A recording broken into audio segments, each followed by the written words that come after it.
Welcome to Love in Public, sponsored by Sarah Jones Law. At Love in Public, we discuss issues of social, economic, and community justice in a way that's accessible and relatable to everyday people. I am so excited to have our guest today, Debra Wright-Hudson. And actually, I'm going to let you go ahead and introduce yourself. Also, my name is Debra Wright-Hudson, and I'm so honored to be on here tonight with Miss Jones, Attorney Jones, and really talking to the people about what's really going on, as Marvin Gaye would so eloquently say. I am the acting principal at McLaughlin Middle School in Lake Wells, and it's really a pleasure to serve such a beautiful community and just be a public servant here in the beautiful city of Lake Wells. So I'm excited to have you on tonight because I have actually sort of engaged in a little, I don't want to say partnership, so a volunteer arrangement with McLaughlin Middle School. And I come every Friday and mentor a group of students who I've become quite fond of. I don't think we've really had a chance to really talk about my engagement with the students, but we'll have to catch up on that. But just in the small sort of sampling that I got of McLaughlin students, I'm very, very impressed. And I enjoy working with the little humans. So tell us what it's like to be a middle school principal. It's a very rewarding opportunity to really be able to serve as a living role model to the next generation of leaders. So many times students read of individuals throughout history books who they admire and who they look up to. But being able to come every day and commit to showing them someone they could touch, they could feel, they could see, they can compliment, and they want to epitomize, it's just a rewarding opportunity. And the other part of my job that's equally as rewarding is really mentoring and preparing the next generation of leaders. It's always been my desire to leave this planet a better place than when I landed. In order to do so, I have to not just talk the talk, but walk the walk for my teachers, for the custodians, for even parents, so that they can actually fill in the shoes that we have and move forward. I love to tell children all the time that I need them to be a part of this economic system that we have in America and be taxpayers so that one day there'll be something in Social Security left over for me, or there'll be a nurse or a doctor at the hospital who can care for me.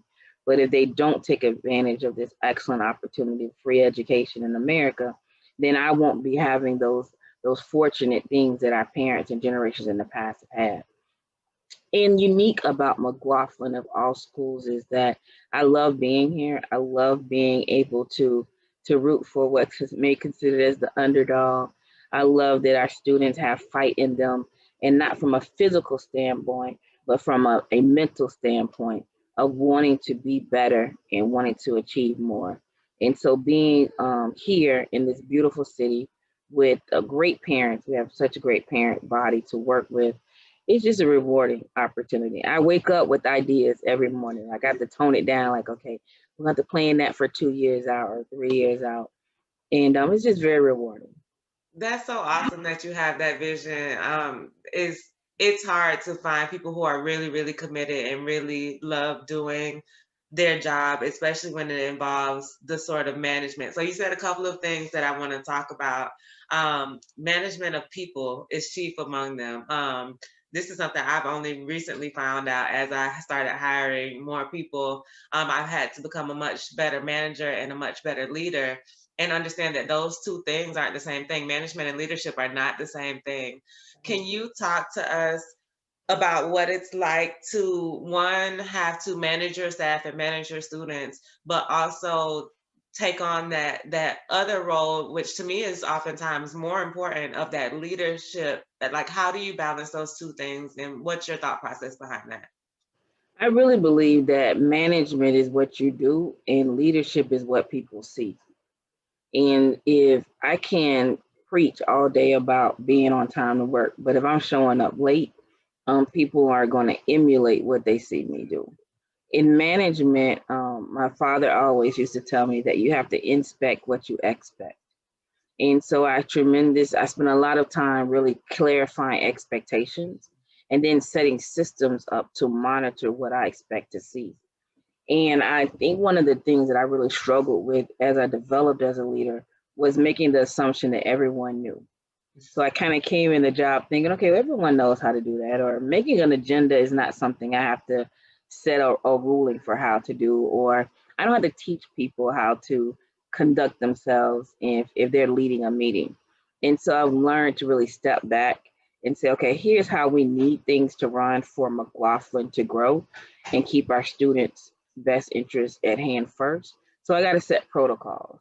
So one of my strategies for leadership is I have a protocol for almost everything of how we conduct business, how we handle meetings, how I want communication to flow back and forth. And with the management of inspecting, we do 10-minute stand-ups every morning with my two administrators and my dean. And every morning I'm getting an update. Okay, what did you see in classrooms yesterday? And what are you going to do today? And what strategy are you going to empower that teacher with to correct it today? Because if it's my child, I want the best education in front of them every day. So with that desire in mind, we have to go in every day and coach what it is we want to see, and just stay on account of that. And timing, it's an investment. It takes time. I understand that I'm in a different season with McLaughlin. This is just year 2 for me, and so I'm kind of still tilling the ground, and I'm planting great seed that's going to definitely reap a bountiful harvest. It's so funny because I said to you before at the beginning of the call that these kind of take a left turn and we don't follow the agenda, and I'm going to do that really quick. So I had no idea that I was about to go off on a systems tangent, but I have been working so much to grow my business and learn about business. I was trained as a lawyer, not as a business person. I've been having to do a lot of work to really create those systems in my business.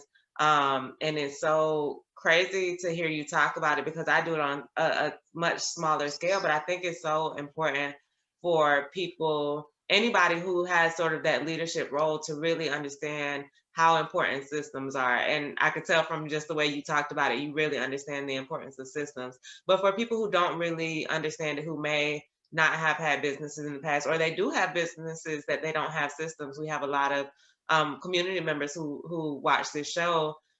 Talk to us about the difference between an organization that has those types of smooth running systems and one that doesn't.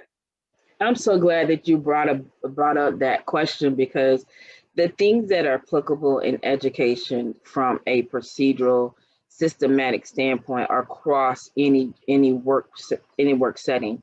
Even in my background is really in business. I have an MBA and the emphasis in marketing, but I've also done a lot of nonprofit work as well. I came out of college like eager one to save the world, and I wanted to save it by helping everybody own a home. And so I was pushing home ownership through the housing authority, and I worked there and helped build that entity.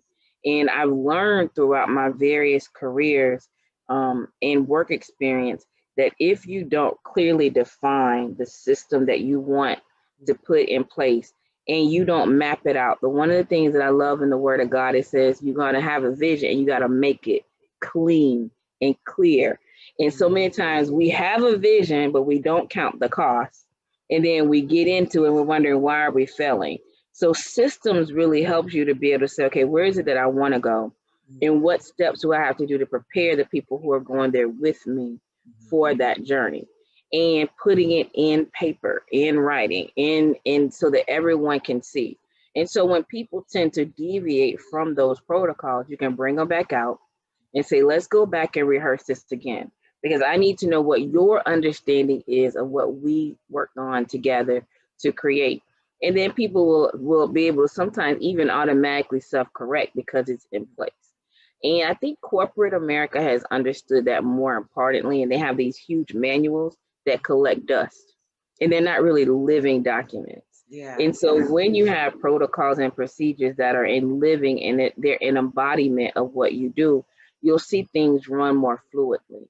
And so my goal is to even one day move from a student handbook to a student protocol book that has systems in it even for students, so they understand the same language that we're embodying for everyone in the company.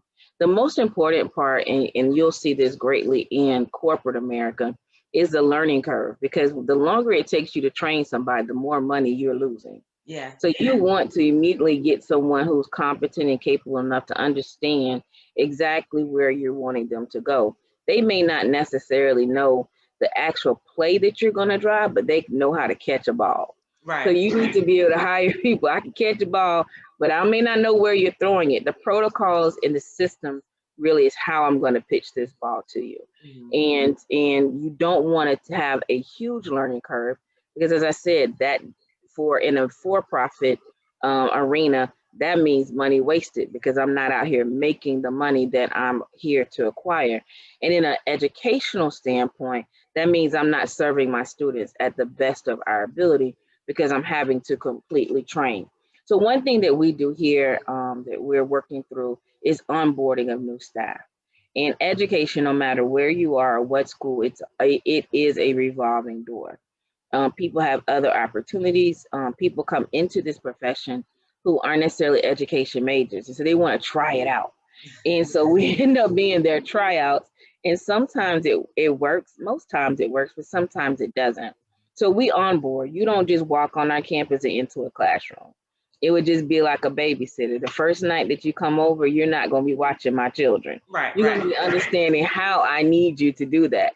And so here we've created that same philosophy for onboarding, but we're also moving that even for non-instructional staff. If you come in as a media specialist or even a secretary, you're going to learn those protocols when we onboard you on. So there is one of the greatest things that I can say that we've been successful in building as a team are those protocols to onboard individuals with our systems, and they learn them and they embody them. And I'm even looking at even having them critique them, because they may have brought something from another work environment into our system that can enhance and make it work more efficiently. That's so awesome. So one thing that I found in teaching my systems to my staff is that it really helps them to understand why the system is what the system is. I used to just have this thing where I'd be like, all right, do this. And it wasn't like that. And I didn't mean it like that, but that was the method. And as I developed my leadership skills more, I literally in my employee handbook that I meticulously drafted myself, it literally has italicized portions throughout the handbook that says, why do we do it this way? Why is it, or why did you take that approach? And it literally explains to them as they're going through the handbook why we do it this way. And the other thing that I do specifically in my handbook is I'll say, you are empowered to do XYZ. You don't have to ask me. You can use your judgment on these things. And I specifically lay out situations where they're not empowered to make the decisions, where this is something you need to run up the chain and very clearly communicate to them what we're doing, why we're doing it, how we're doing it, and leave sort of nothing to chance. And it sounds like that's what you're doing at McLaughlin, which is super, super exciting to me as a Lake Wales native. So my understanding, and I don't want to say this the wrong way, but you inherited a struggling school. Yes. And I see great things coming from the different initiatives that you put in place. Can you describe some of the things that you sort of knew you needed to tackle when you came to McLaughlin, and how you've begun to put things in place to turn those things around? So I will kind of tell you a story and then definitely answer your question. So the day that I found out that I was coming, I was like a kid in a candy shop. I was like, Lord, you just answered my prayer. Like, I want to go there. And for many reasons, I think one, knowing my dad had worked in Lake Wales and he had poured his last years of life into this community, because he passed when he served as superintendent of Lake Wales Charter, the first superintendent of Lake Wales Charter. And so I wanted to kind of go back where he ended. And so to kind of keep the vision and the dream alive. And then secondly, my mom was so passionate about McLaughlin, because when she served on the school board, this was one of her schools. And she always said that it was a diamond on the top of a hill. It's a diamond on the top of the hill. And that no one has really, really maximized their potential, because it's a diamond that's on top of a hill. And so I was like, okay, Lord, wherever you send me, as long as you with me, I can do it. So prepare me for this opportunity. And he has.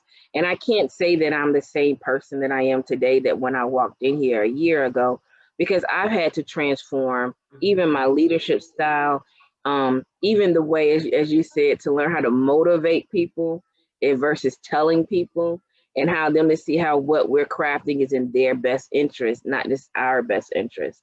And and so what I really walked into was a situation where the superintendent was very frank with me in saying that I'm appointing you here with the understanding that the school will make a C.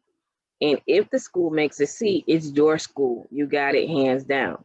But if McLaughlin does not make a C at the end of the school year, let me be very frank with you in explaining that you will have to be an acting principal.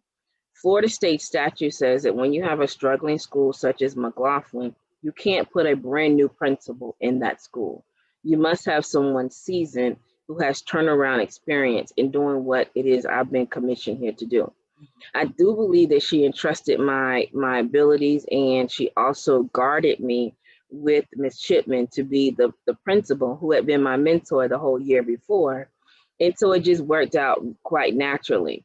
With that also came an external operator. So once McLaughlin did not make the goal of the C, Ms. Chipman had to come in, and a company had to be hired in as well, Learning Sciences International. And when they came on, they have their own set of systems and accountability and routines that I had familiarity with, but I really couldn't tell you that I knew them. So I was having to learn them and learn the culture. The one thing that I can tell you that I most applaud McLaughlin about is walking in here, there were core conditions that were already in place.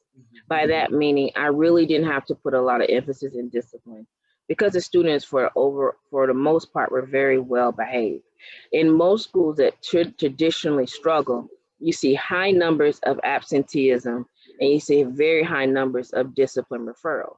McLaughlin didn't have that at all. What instead, we did have challenges with attendance, which I knew I had to come in and eradicate immediately. But the most of the challenges really was just core curriculum. You also have a problem with students just not feeling the desire to learn, and in a lot of struggling schools, but McLaughlin didn't have that at all. The kids were eager, hungry, debating, questioning, probing. And I'm like, okay, Lord, I'm starting to see this diamond on the top of the hill, because I'm not having a lot of the other issues and concerns that I've seen and witnessed and observed in other schools. So walking in, there had to be staff turnover that had to be immediately hired in. So that was a change. It was just shifting some things around and moving people's offices out of the front office and out where the kids are, because that's our money. We got to make sure that we're where they are. But the biggest change was really changing the culture, because our students sometimes have siblings that go to nearby schools and they feel like they're not good enough, or they're not smart enough, or they can't compete.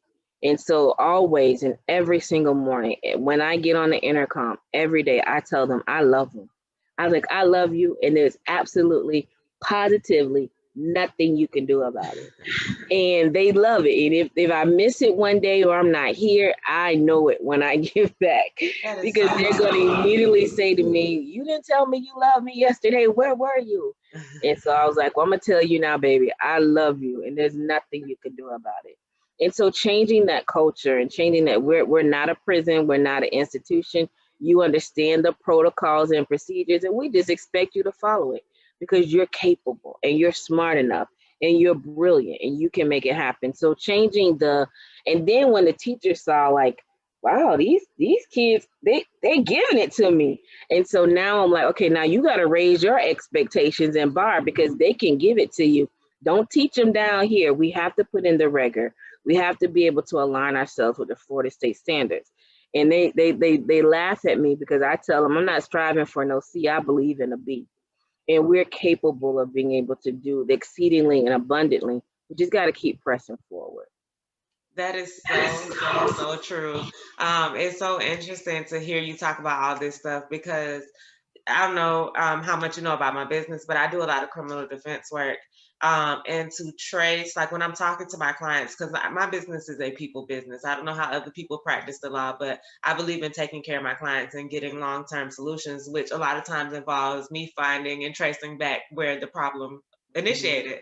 And so when I talk to a lot of them, in middle school is when their life turned a certain way, and they didn't have the guidance that they needed. They didn't have that support that they needed, and they went to a place where they thought that they had friends or whatever the case may be. And so you have these kids at such a pivotal point in their development, and to remind them that they are cared for, that they're loved, that they're valuable is such an important thing. Alice Walker said, all great teachers love us. That's essentially what makes them great. And it's so true, because when you believe in these kids, their potential just, well, they have the potential already, but they begin to realize it. Because they have these thoughts in their head and these hormones that are going around, and they're confused. When I was there on Friday, the group that I was speaking with, you know, the week before I had came, and they were all just kind of down, and we talked about why they were down. And, you know, I almost take some of those times as a counseling session. I come in some days with prepared stuff. Hey, this is what we're going to do today. And other days I come in and I just feel the temperature of the room and we talk, you know, and for the past 2 weeks, that's what we've done. So when I went the Friday before last, they were kind of down and had stuff going on with their families. And we really talked through it and, you know, sort of problem solve and say, okay, what can you do? What can't you do? Because you're still the kid, you know, and really talk through it. And so when I went this past Friday, the kids were all very up and very happy. And so I was like, okay.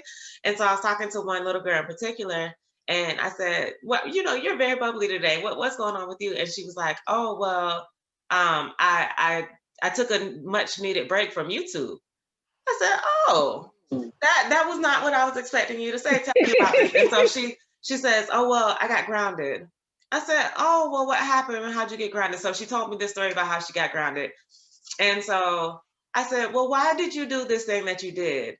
And she said, well, I think because I needed a break from YouTube. And I said, oh, okay, so let's talk about this. Why didn't you just take a break from YouTube? Why did you need to be grounded to take a break from YouTube? And so then we went through the whole thing of course, we know as adults and people who study behavior that it's addictive. The devices and the rabbit hole and the algorithm are addictive. And so we had that discussion in an appropriate way for the age group. But then we talked, I said, okay, so you didn't get in trouble all week at school. Are you going to get in trouble for the rest of the day? Are you going to cause yourself to get grounded again? Or can you control yourself? And she said, no, I'm not going to get in trouble for the rest of the day. Okay. And so I pressed to her a little farther. I said, so you're going to get your device back. Are you going to go to YouTube? Are you going to watch YouTube? And she said, yes. I said, okay, so how much is a healthy amount of YouTube to watch for the whole weekend? And she said 2 hours. I said, how much YouTube are you going to watch this weekend? And she paused and she said, probably a whole day. I said, oh, why would you do that? And so we had this discussion, and I'm watching all the other kids watch, but we had this discussion about why would you do something that you know isn't healthy? And then she agreed that it wasn't healthy. And I said, okay, so how many hours of YouTube are you going to watch this weekend? And she said, I'm going to only watch 2. And so I understand addiction very much, and I understand how compelling that can be. And I probably spend way too much time on social media. So I said, okay, are you going to watch them both in the same day or both days? You're going to split it up? She said, no, I'll watch them the same on both days. Okay, so I'm going to push a little harder. Saturday or Sunday? And so she pauses. She pauses and she's like, oh, well, I'll sleep in on Sunday. That's my rest day, so probably Saturday. I said, okay, morning, afternoon, or evening? So she pauses again. And so she was like, oh, okay, well, evening. And she gave me her reasons for doing it in the evening. I said, okay, so this is what I want you to do. When I come back and see you next Friday, I want you to tell me the truth about how much YouTube you watch, whether you think I'm going to like the answer or not. And I don't want to go into any psychological explanation. That is not my field of study. But my point in pressing her and doing that was to make her really evaluate her own behavior and how that affected her as a person, and not just to make her do the thing that I thought that she should do, but for her to really understand that her behavior reflects in how she felt. She felt so down the week before because she was in the midst of this thing that was bogging her down and always on her mind. Because I asked her, well, what happens if you decide not to log into YouTube? Well, I think about it and think about it until I do it. Mm. Oh. And I said, do you know what they call that? And she was like, what? And I said, an addiction. And the other students laughed, and I said, hold on. And that's my opportunity to talk about addiction is not something that is funny or laughable. It's something that is a part of the human experience. And so I talked to them about neurotransmitters, like, and these 12-year-olds were like super enthralled in the conversation about neurotransmitters. And I said, look at you guys, because a lot of them, I had asked what's their least favorite subject earlier on. And a lot of them had said science. I said, oh, you guys don't dislike science as much as you thought you did, because you're really interested in serotonin and neuroepinephrine, you know? And so just really talking to them about what happens in their brain when something like sugar, something, you know, and then another one of the students, she said, that happens to me when I eat sweets. That's how I feel when I eat sweets. And I said, oh. Yeah. And you know, we were able to have that discussion. And I said, I know probably each one of you has someone in your family who has an unhealthy relationship with alcohol. It's the same thing that happens to them. And, you know, and for them to really start to connect, and some of them had disclosed different things to me about their family. And so, but I, like, even one of the girls, she was saying, well, I'll have a panic attack. And so I started talking to her about how to stop a panic attack. Well, what do you love to do? What loosens you up and makes you feel free every time? Well, either drawing or listening to music. And I said, well, next time you're having a panic attack, no matter how bad you feel, I want you to stop and put on your favorite song. Wow. And I said, and then after you do it is the hard part, because then I want you to allow yourself to enjoy the song. And one of the little girls who wasn't really listening, but she very much was, she heard me, like, she caught the end of it. She was like, what'd you say? And so I was like, oh, I know this doesn't affect you, but what I told her was X, Y, Z. And I saw her going, okay. And so the way that I saw, I already know the other students listen and have empathy for and can relate to each other's problems.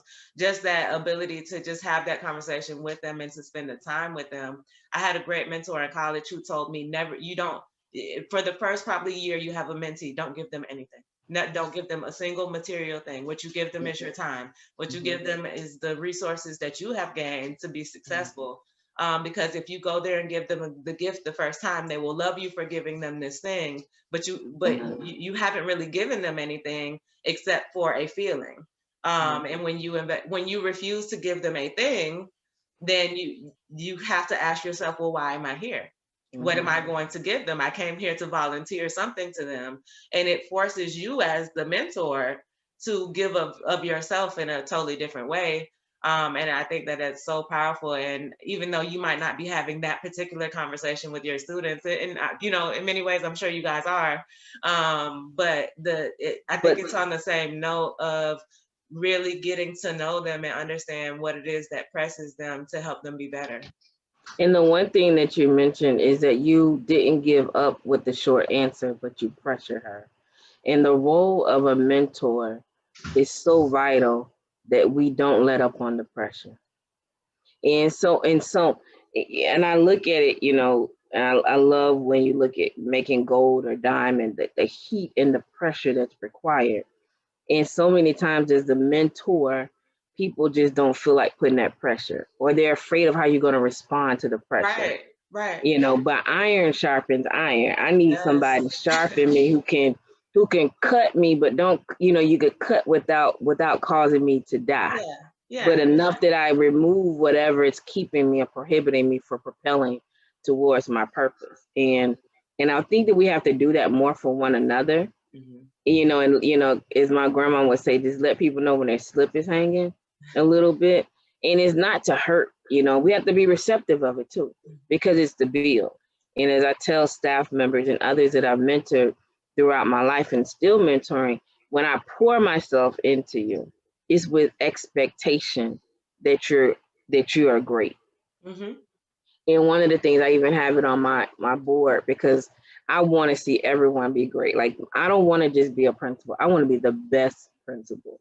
I don't want to just have McLaughlin at a C and the state says, good job. We can be an A. So until we're at that epitome, I'm not happy. But what I've learned in my career, maybe you've experienced it too, is everybody doesn't want to be great. Yeah. And I can spend a whole lot of time and energy into adults. Now with children, they don't know what they don't know. So you keep pouring. But with adults, it's a lot of times that one of the things in my season I'm working is understanding everybody does not have that desire. And no matter how much I may expose them to it, show them to it, I have to accept that that's not where they are. And I absolutely understand that, because that's actually a requirement. Like I use a HR professional for my hiring, but Kathy knows me very well, and she knows, she said, okay, what's the deal breaker? And I said, they have to fit in with our culture. We want the best for our clients. We only get the best results. We want to be our vision statement is literally to be the obvious choice for high quality legal representation. We have to be the best. Like I had to stop my paralegal because she was kind of down on her stuff. I said, girl, you manage 100 cases by yourself. Right. I said, you don't understand what you're doing, because you're not in the space where those people who aren't performing at this level are, because we don't allow that here. But understand the level that we perform at is high because we don't accept anything less. And so I'll tell my staff all the time, like we have our weekly meetings and we always go over our core value, our mission, our vision, and just make sure that we're centered on those goals, because in order to produce whatever your goal is, and that might be learning gains, it might be, better attendance, whatever the case may be. In my business, it might be, more billable hours or more, more private, anything. But when you really have a group of people who are willing to set their mind on that goal, it almost doesn't matter what it is. It's so crazy to say that. My dad used to tell me something that I don't really even think I understood until after he passed, and I wish I would have been able to tell him, like, Daddy, I finally got it. But my dad told me my whole life, you can do anything you put your mind to. And I was telling my husband the other day, I was like, it's so interesting because that wasn't a participation trophy. That was a call of accountability that you can do it, but you have to do something about it. You can't just wish for it to appear. You have to set your mind to it and really create that vision for yourself. And that has been so instructive to me. And I love when I meet other like-minded people who are willing to hold our kids accountable, because I will say that is one common thread amongst my criminal defense clients, is that their authority figures have often told them, I know you were wrong, but it's okay. And not say, I know you were wrong and we got to do better than this. Like there's something, I'm a sociology major, and I talk to people a lot about reintegrative shaming. And I said, there's a lot of people think of making people ashamed as something negative, and in a lot of senses it very much is, but there are different types of shaming. And one of them is about building culture. And when you let someone know that certain behaviors are shameful, but that you are, one, because you did a certain thing doesn't mean that's reflective of who you are, but we need to teach you how to match your behavior to your character. But I know that you're a good person. I know that you are high quality, but I don't think that what you did reflects that high quality person, and I'm disappointed in that. But also you have the opportunity to reform yourself, to apologize for the things that you've done, and then come back and be a part of the culture, be a part of the community, and be welcome with the same type of love as if you had not done those things. But you have to conform your behavior to a certain thing, not just because I said so, but because it's in your best interest. And in education, we're putting a big push on restorative justice in schools, because I feel as though if we criminalize middle schoolers when they're making mistakes, we only kind of push them towards a criminal system, rather than say, okay, let's reevaluate the decision that you made. And I really want to know why you made that decision. And one of the things here at McLaughlin, when a student goes to ISS, they have that reflective moment. And another thing that we put into place is that they're assigned, based on what the behavior they exhibited, we link them with this program called base education. So let's say that I cursed in class. Well, you'll actually go and learn about word choice. And what other words could you have used to describe how you were feeling at the moment? We're not blaming you for feeling how you feel how you feel. Right. What word choices could you have selected that would have better helped express the way that you were feeling at the time without you having to go there? And then how do you de-escalate your own anger within yourself when you're in an environment where it's not necessarily conducive? And I'm really big on that because I see so much from middle school straight to penitentiary, and we got to stop that. And if I'm the queen of just having accountable conversations with Yeah. kids, and that's so important. When you don't take the time to understand where a child is coming from, you really criminalize them and prematurely. And so and not to say that from that situation, the end result is not the same. It still may be consequences that are outside of my control to enforce, but we got to start having the conversations. And one of the things that we keep reiterating with teachers is relationships. Kids in middle school are not going to learn anything from anybody they don't like. Right. And if they don't feel as you like or love them, their ears aren't even open to receive from you. Yeah, they can't trust you. They cannot. And they won't open up for you at all. And I may be the only person that tells that child, I love you that day, or that week, for a matter of fact. But I have to make the cognizant effort to do so and reinforce that by not just what I say, but what I do. And I think that we can do a better job between the criminal system or the systems, institutionalist systems, to really work to be proactive and eliminating those things from even happening by creating opportunities for students to be more involved, and not just sports extracurricular, because all kids aren't into sports, but just conflict resolution or how to resolve. If you really haven't seen it, if all you've seen and heard is arguing, to someone gets tired and call the police on the other person, then you assume that that's how you resolve issues. Yes. And so one of my dreams is to move McLaughlin to the place, we're not there yet, but where kids can say to other kids, hey, what you did wasn't right. So your punishment is you're going to pick up trash after school at our school to make sure that our campus is appropriate, because you can't be throwing trash at school. And kind of get them to self-police themselves so they'll hold each other accountable and gain some of those leadership skills. So that's a dream of mine, to work towards moving us in that direction. But I think it's so needed in education today to really have systems in place for restorative justice and conversations with kids.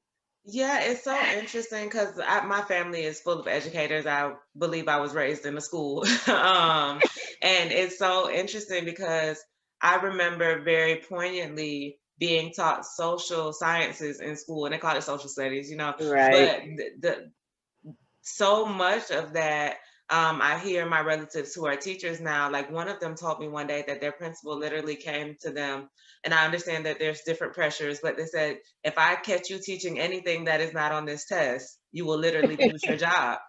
And so Yeah. I think about that, and the fact that she was teaching second graders, Mm. and I think about how many people who come to me don't even have a language to describe their feelings, to describe their lived experiences. And when I start to ask them questions, and I'll ask very open-ended questions at first, I'm a lawyer asking the hard questions, that's what I joke about. But I'll really get a feel for what is it that's going on in your mind, and then narrow you down, asking questions just like I did with the student of, well, let's get to the heart of this. Why are you doing this? And really making them understand for themselves what it is that's going on in their head and in their emotions. Because what I find is that a lot of people act off sort of knee-jerk reactions. And so they will feel hurt, but they are a boy who is the man of their house and they can't feel hurt. So I'm angry. Right.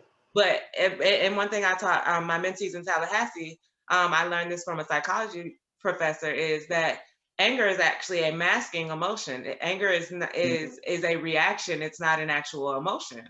And so anytime I had a kid who perceived themselves to be angry, I would go to them and try to find, well, what's another word for how you're feeling? Let's say you're not allowed to say you're angry. And a lot of times it will be hurt, or I feel disrespected, or I feel devalued, or I felt like they were picking at me. And it's this sort of lashing out as a protection mechanism. And I had young men start to say, well, I'm not mad at you, but and that it develops a conversation and say, well, I didn't mean it like that. Oh, so y'all were just about to fight. Y'all were about to literally hit each other in the face. And then we could have the conversation about how abnormal hitting people in the face is. But when you're in an environment where somebody disrespects you, you hit them in the face. Well, let's talk about how that's never an appropriate response. You know, and what happens the minute you turn 18 and you hit somebody in the face, you know. And so just being able to sort of break that down in a way that's not threatening to the kids, but also holds them accountable for, no, I'm not going to tell you how you feel. You tell me how you feel. And if that is incongruent in some way, I'm going to say, well, you just told me this, but then you told me this. Those two things can't both be true at the same time, right? They can't coexist. Yeah, and so let's which one is it? Let's break this down and really bring them to terms with the things that they are saying and thinking, and help them understand. Because my mom's a teacher, and she said, you don't teach people things, you teach them how to think.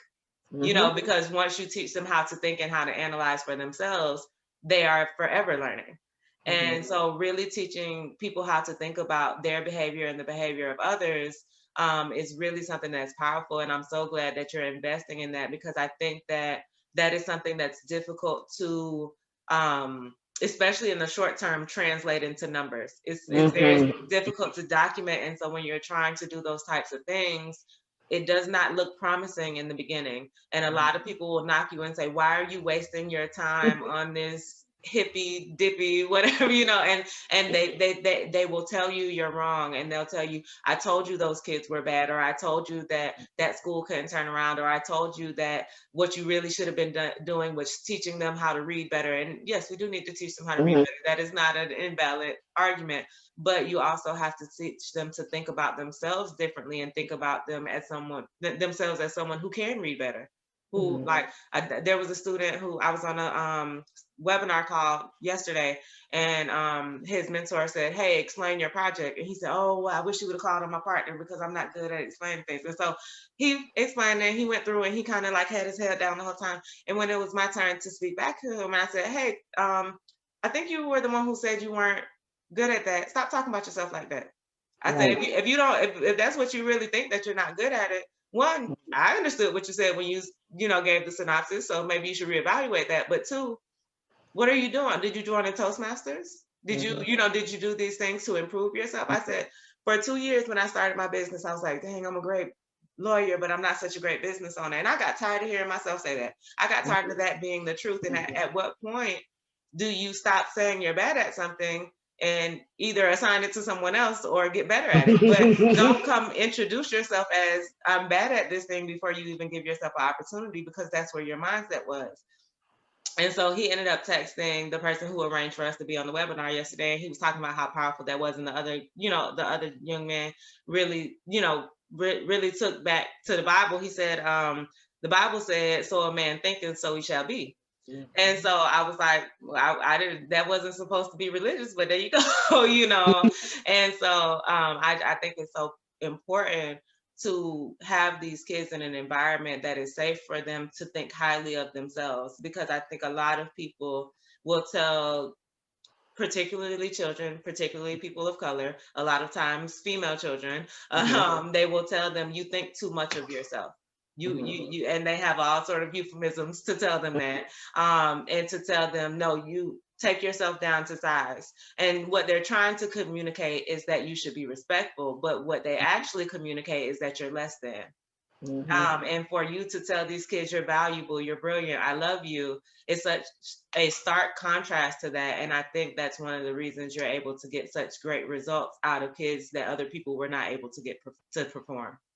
And one of the things that I love is when I am in classrooms and kids, it's kind of like they'll see me come in, and of course I know teachers love, they don't act like this when you're not in here, but it's like they want to show off what they know.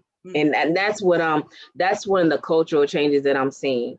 And so, and I know that they're doing it because I'll be like, you got that, like you did it, or I love, even if the kid doesn't get the answer right, I just love the attempt. Like I love the passion that you gave your answer, dude. Like you passionately gave your answer, And I know next time you're going to get that right. I'm going to be back in here to see you get it right. And so they kind of see me now as that person is kind of fact checking their progress in the classroom, and they want to prove themselves, you know, academically. Or the student who doesn't really test well, but they're always doing well in the class. And I'm like, okay, you're going to move out this remedial class. Like, you can do that? Yes, you're moving out this class. I know that you have test anxiety. We're going to get you some help with that. But we're going to move you to this advanced class because I know that you're capable. Right. And I'm glad that you brought up the standardized testing, because it does plague us as administrators, because there are so many things that we want to teach that we learn to help craft us and who we are, but the standards necessarily don't automatically align to that. But we find opportunities to still put those things into what we provide for students. And I tell the kids all the time, you're going to have opportunities that were not afforded to me, not so much because the parents didn't give it, but the technology wasn't there. And so because of that, because so much is going to be given you, we have expectations for you to do well as well. And with, you know, we have something here that's called squads. I don't know if you've seen it yet, but every kid, every person who comes on our campus are put into a squad. It's kind of like you rep your team.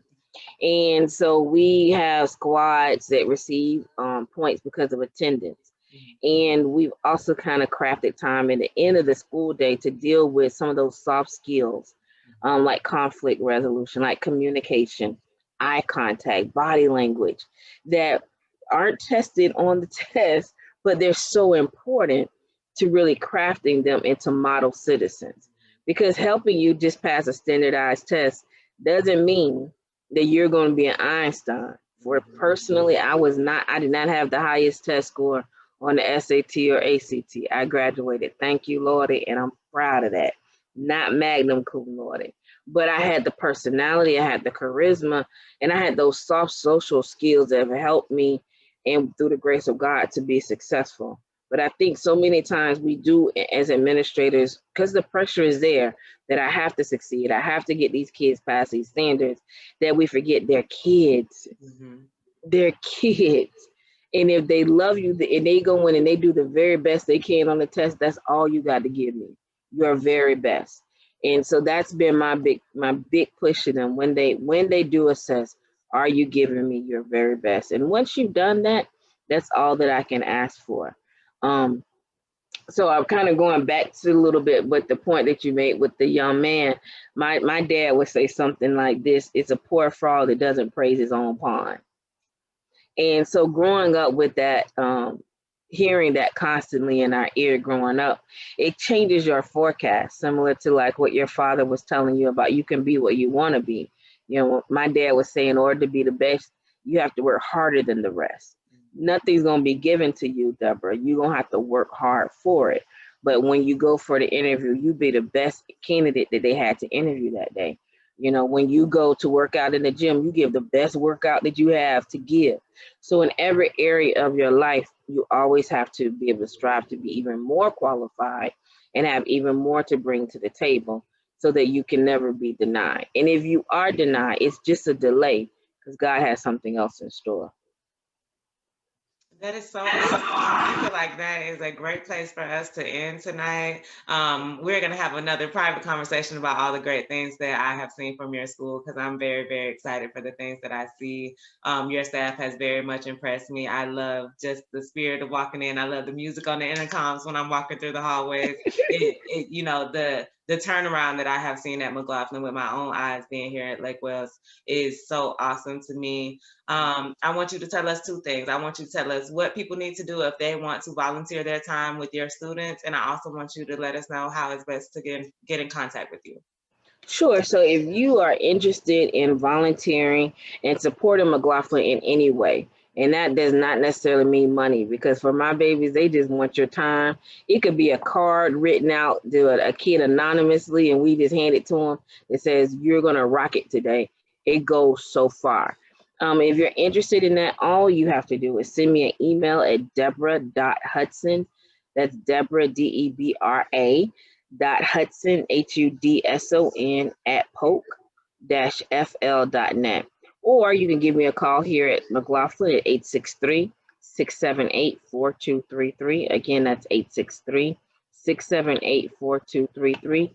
Ask directly for me. Someone will definitely get me the message if I'm unavailable, because I'm in classes a lot, just giving that extra support to our students and our staff.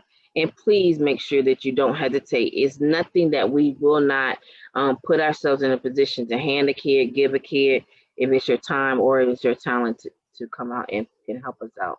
We would appreciate that. Well, thank you so much for joining us, and thank you for your efforts in Lake Wales at McLaughlin. We are so glad to have you, and Wink Wink School Board, we're hoping to have you for a long time to come.